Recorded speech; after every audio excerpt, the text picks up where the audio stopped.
So, who can tell me one thing they took away from the last talk that was serious?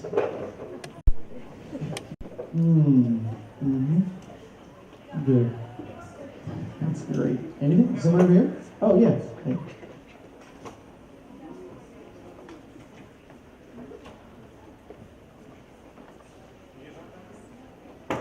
God has a plan for us. Sometimes we don't see it. When we do, it's, what was that last part?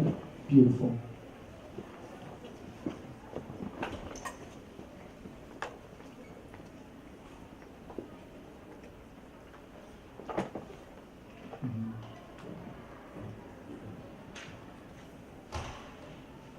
Okay. So I was saying that, like the part about his daughter not seeing the fish, it's like a lot of Catholics know what they should do or what they should do, and like you don't always get the full experience and stuff like God's Yeah, so you put the slide up. So what we're going to talk about right now is this, is that God calls us to places unknown, to belong to truth, and be surprised by his love. You see, we don't like not knowing things. Some of us don't like surprises. Like whenever we have kids, my wife wants to like wait until we have the baby to like find out the gender of the baby, and I'm like, we'll have the kid and you'll lose a husband because I'll have a heart attack. Like I can't do that. And then, you know, because at the end of the day, like I was saying in the other one, we're going to expound on that here, because he wants us to experience his love. Now, a few years ago, I got to travel in Europe, and if you've ever been to Europe or you ever plan, I highly suggest you hit up Italy. Next slide. So one of the first places I went was Florence. Okay, and it was beautiful. That's called Il Duomo. They had some of the best gelato right around the corner there. It was one of the only places in Italy you could find Dr. Pepper. And when we went there, we actually stayed with these monks, these Egyptian Coptic monks. Okay, and we prayed with them, and they gave us food, and they just welcomed us. And we got to this place that you would think that's like a stock photo I found online, but that's a photo I took from the monastery. That was their view. So I woke up in the morning, and that was my view of this beautiful city. And the next slide. From Florence, we took a train at 3 a.m. and we ended up in Napoli. And we got to Napoli at like 4:30 in the morning, and it was dark, and we had no money. And we were walking through the streets, and we couldn't find how to get to a place to stay. So we just looked up the Missionaries of Charity, because we're like, oh, Mother Teresa, they're like hospitable, you know? So we were walking through the town. We get to the Missionaries of Charity. We knock on the door, and this little slit opens up the door. Hello. I was like, hi, Americans looking for a place to stay? Impossible. And he closes this. I was like, it's not impossible. You're just being a jerk. It's like, we can stay there. And so we're like knocking on the door. And he's like, hello. I'm like, please, it's cold. You know, we're very tired. He's like, impossible. And he closes it again. So we knock on it again, and this time the door opens, and we're expected to see someone, and it's just this little old lady. She's like, come in, come in. So she takes us in, and they have all these homeless people sleeping, and she takes us up into their chapel, and they're in the middle of a rosary, and she's like, you can sleep in the kitchen. I'm sorry we don't have anything else. So we sleep in the kitchen, and we wake up the next day, and I asked her, I was like, why did you let us in? The other guy said it was impossible, you know, and she's like, well, we were praying, and today is the potential feast day for Mother Teresa, and so we felt like we needed to let you in, and they gave us like a replica, like a relic of Mother Teresa, and they're like, be safe on your journeys. We were like, yeah, this is awesome. So we get on a boat, and we go to this place, Capri. Next slide. And this place was cool. It's one of the top 5 most beautiful places to visit. It's a honeymoon destination. And they have these caves, okay? And so what you do is you pay a fisherman, and you get in a boat, and then he rows you into the cave. And when you first get in, everything to that side, you know, that you're rowing into is pitch black. And these caves are huge. Okay, it's pitch black. But if you turn around, the more that you're going back, the more the cave lights up, and it's like a blue neon light. So when we went, my friends and I were poor. We decided, why would we pay someone to do something we could just do ourselves? So we jumped in, and there's a chain, and we went across the chain, and we got in the cave, and we're like swimming, and the further back you got, like the brighter it got. It was crazy. It was awesome. And then we realized, oh my gosh, the tide is coming in. And so we turned and looked, and water hit the entrance to the cave, and the whole cave went pitch black. We're like, ah! And so we were swimming to the entrance, and we were getting smashed up against the rocks, and we got cut up. And it was like this crazy thing. We were laughing, and my friend, it was we call him Blaze. His name is Michael Blaisdell. He was too afraid to go swimming with us, and rightfully so. So he was just sitting there, and as we're climbing up the ladder, he's like, "I told you so. You guys are dummies." You know, like, okay. But it's this thing, right? That the more that we experience God's love, the more we realize that it grows, just like these caves. And the more that we experience of the world is meant to draw us closer to Him. Often we take advantage of that and we destroy or whatever, but these material things are meant to draw us closer to Him. Next slide. I realized this in a full way at the duration of this trip when I went to Rome, and I got to see, at the time, John Paul II. And it was amazing. I mean, have you ever encountered someone, you can do the next slide. So that top right picture is like their room, you know, like where you go and have like a papal audience. And it's this beautiful image of Christ resurrected, and like all these, it's made out of like beautiful tree, I don't know. And then, you know, John Paul II was like, he was filled with joy. No one would say that the Pope wasn't serious. Right? No one would say, oh, John Paul II, such a joker, that theology of the body. But he was filled with joy. And when we went and saw him, we were standing there and we were like, I had a chair and I was like swinging it. I was like, yeah! And then he like blessed our group and we were like, yeah! But when I first saw him, my first reaction was to cry. And it sounds like emotional. But because I was so moved by the joy, so moved by the holiness, that just seeing him, encountering him this way, changed me. It made me want to be like him. So the more that we grow in the love of God, the more that we want to be like him. And the great news about that is that God doesn't leave us to our own devices. He's not like, okay, I put this desire in your heart, I remind you of your destination and your worth, and I want you to fall in love with me, and I want you to grow in that love, but you got to figure it out for yourself. That's not how it works. Next slide. You see, God gives us the tools to do this. And there are things that are so beautiful about our faith. The sacraments are meant to be living encounters of Christ. Not just in the Eucharist, but in confession, in matrimony, in vocations, in our prayer, in our traditions that we have. They're not just like, it's not just like a fraternity or sorority. We're like, do this, do this, do this, and there's some meaning behind it. Our faith is rich in things. Like just to walk through the Mass and how rich and filled with Scripture and history that's there. We can talk about that for weeks. The people in our lives that are meant to show us who God is and who we are. The suffering that we have. The great thing about suffering is suffering reveals what's really going on in the heart, not just what's going on in the body. My grandfather, my wife's grandfather, just passed away on Sunday. And so we had his funeral yesterday. The crazy thing was, like, he's just some old guy in Bay City, Texas. He retired, and for the latter half of his life, he was a Walmart greeter. Like, he would just say, like, hey, to people, like, walking into Walmart. And it's so funny because, like, Peepaw was just, like, the most loving person. And I know it's silly, but I was just moved because, like, at his funeral, when we, like, came out, there's, like, all the people that worked at Walmart were there. And they're not even, like, Christian. They're wearing, like, their vests, and I'm like, who wants a TV? You just go to Walmart. They're all here. But they were moved by his love. And for a long time, he was suffering, but none of them knew it. So his death was a shocker to them. You see, they didn't know it because he didn't live his life defined by suffering. In the same way that as Christians, we are not defined by our suffering, but our suffering brings us in to the love of God because God himself suffered on the cross. So when you're going through something that you feel is difficult, or someone in your family is going through something that you feel is difficult, it is right to suffer with them, but not just to focus on that, to see through the cross to the resurrection. That one day there will be healing. All of these things God has given us as human beings because we need flesh. Right? I mean, how many times do you say in your own prayer life, like, I don't feel God? Or I don't know God. How do I know that God is real? God answered that question for us a long time ago when he broke the bread and gave of himself. How do I know God is real? Because I go to Mass and I know by faith. That is God's answer to us in those moments. The hard part, and you can do next slide, is that we don't always think on that level. Because sometimes the way we think is jacked up. Sometimes the way we think is really messed up.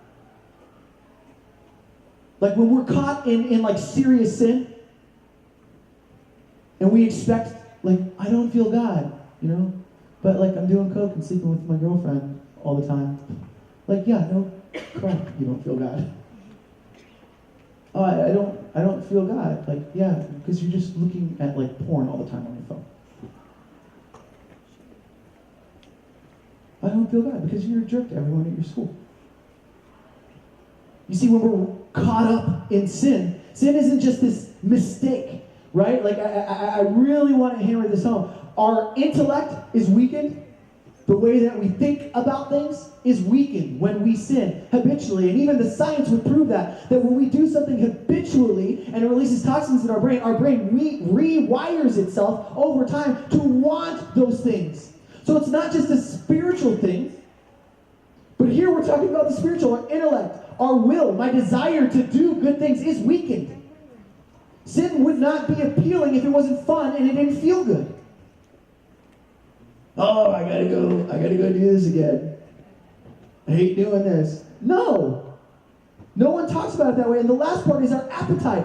Not only are we thinking about the world differently, not only are we approaching the way we interact with the world, but we crave that disorder. We crave it. We want more of it. That was so fun last weekend when you got hammered. Let's do it again this Thursday. And it'll be even better. Let's do it again on Thursday and Friday. It'll be an epic weekend. We'll just do it all weekend. We want more. We're not satisfied with the little introduction to that stuff. Because all of these things are weakened.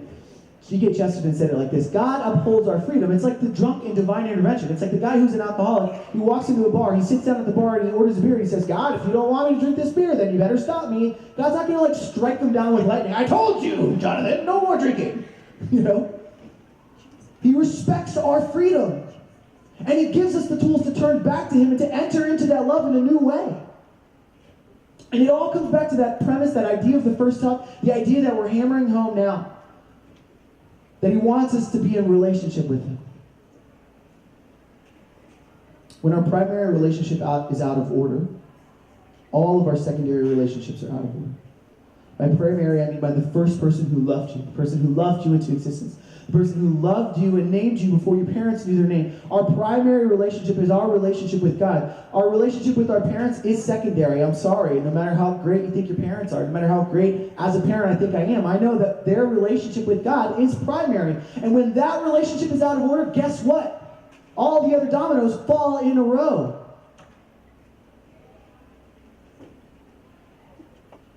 We're relational beings. We were created for relationship. So we're not focusing on the first one because all of it has just kind of been weakened or twisted.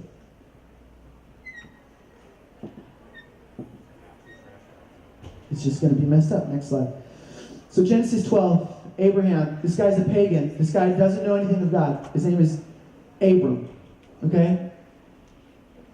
Talking, walking. He's faithful though. God approaches him and says, I'm going to make you. You heard this story? He says, look up at the stars of the sky. Can you count them?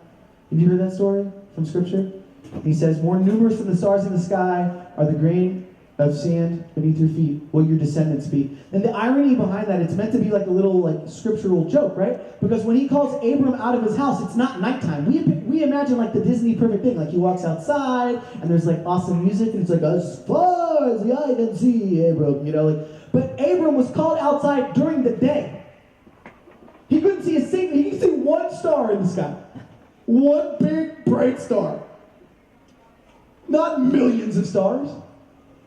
And God says, Can you count the number of stars that are up there? Can you? Because it's the daytime. You can only see one. But I know. You trust me enough that this is going to be true because I have a plan for you? What's that plan? To make you a great nation. To make your name great. Yes, God wants to make your name great. Not in the way the world would say it, but to make your name great. To bless through you. But we have to be patient with that. So back in 2011, the nerds over at NASA pointed the Hubble telescope to the sky and said, we're going to leave it open to a part of space that was previously just like black. This was as far as we could see. We're just going to point it open and see what we catch and see what happens. So they leave it open and they do their nerd thing and then they come back 11 days. And next slide. And then this image pops up on their screen. And the nerds go wild. They're like, oh my gosh, do you see that? They're like high-fiving. They're like throwing pens at each other. It's crazy. Because what they saw as only black, empty space, as far as they could see, there was nothing there as far as they could see. This image comes up. Each one of those is a galaxy bigger than ours. Where they saw nothing, there was limitless thing. It blew their mind. And so when we talk about entering into God's love, I think the biggest inhibitor is that, number one, a lot of us see ourselves as nothing worth value to Him. And that's because our reasoning and the things that we crave and desire are kind of messed up. So we need to get back to that primary relationship. Because when God looks at us, He says, I want to make your name great. Do you trust me? And I'll end with this. I love this scripture verse from John 11. You know, it's Lazarus.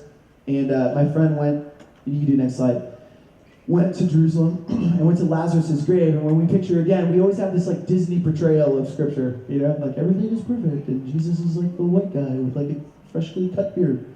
And so Lazarus dies and he's been put away and Jesus weeps, you know, and then he says, rise, come out. We imagine like the stone rolling away and Lazarus like walks out. But the way that the gravesite is that it's like a staircase that goes down into the ground. And it's like a spiral staircase. And at the very bottom is the tomb of Lazarus. And it's dark and it's cold. And the only reason it's lit up is it's barely lit up because there are candles in the wall. And you can kind of see some of the recesses where they put that. But you can see there at the very bottom, you go down into there, and that's where the tomb is. So, revisit the scripture. Lazarus is dead. Jesus says, arise. How long did it take Lazarus to come up the top of those stairs when he's wrapped up in bandages? Because when he gets up, they have to take his bandages off. And it's dark, and he was just dead. So, like, what the heck is going on, man? Like, you know, and then he gets out there, and they take his bandages off. And he experiences that love again. He experiences life again. Do you think that Lazarus was like, oh, Jesus, that's awesome. Boom. All right, going back to the tomb, my friend. Back down the stairs. Wrap me up, boys. Gotta hop on down. When he experienced love, when he experienced life, he embraced it and he went forth. That's the depth of God's love. You see, the people in this room, and I'll end on this. Last slide.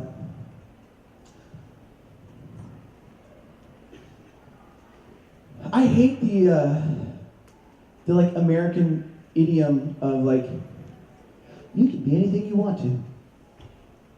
Because I think it like rather like limits in a weird way who we are. Because when we hear you can be anything you want to, we look to other people in a sense and we say, I want to be that. But the great thing about JP2 was you looked at who he was and you didn't just want to do the things that he did, you wanted to become the person that he was becoming himself. You see, God has given us gifts and talents. And a lot of us have taken those things and twisted it. Some of us are trying our hardest. And in both of those situations, I want you to look at me. If you're caught up in any one of those sides, I want you to look at me. It's okay. It's not the end of the world. If you're caught up in serious sin, you need to go to confession, and you need to stop doing that. But it doesn't mean you're worthless, and it doesn't mean that you don't have gifts that God has given you to share. God has given us the tools to enter back into his love. He's given us the tools to live this life. Why? Because we were made for greatness. He wants to make you great. The world doesn't need another Jonathan Alexander. It barely even needs one. What the world needs is for you to live out of that depth of God's love. You to live out of that primary relationship. Because when people encounter you living life to the full, when people encounter you being joyful about life, even though you might be going through suffering, being joyful about life, even though the world is crazy, you're able to laugh, and you're able to smile, and you're able to encourage, and you're able to suffer with, and you're able to cry. When the world sees that, they're like, what is going on with that person? That's a life of joy. There's something different that, like, I feel like Lazarus, but that person is outside of the tomb. How did they get there? Because I want to be there. So enter into that love. Restore that relationship sacramentally and relationally with the people around you you may have hurt. Because God wants to make your name great, because you were not made for comfort. And that is all the world will offer you. Come for your chairs, come for your houses, come for your cars. You were made for greatness. Not just in the things that you do, but in the person that you are. Let's pray. In the name of the Father, Son, and the Holy Spirit. Amen. God, we ask that you would remind us of who you are. That we would experience you in a new way. And that we might live out of our relationship with you. That we would realize the tools that you've given us. And that we would see those areas of our heart and our lives that maybe we see emptiness, maybe we see nothing, maybe we see worthlessness, but you see life, that you see love, that you've given us your Spirit within us. Through our baptism, you've called us to be priest, prophet, and king, so help us live out of that. In your name we pray. Amen. In the Father, Son, and the Holy Spirit. Amen.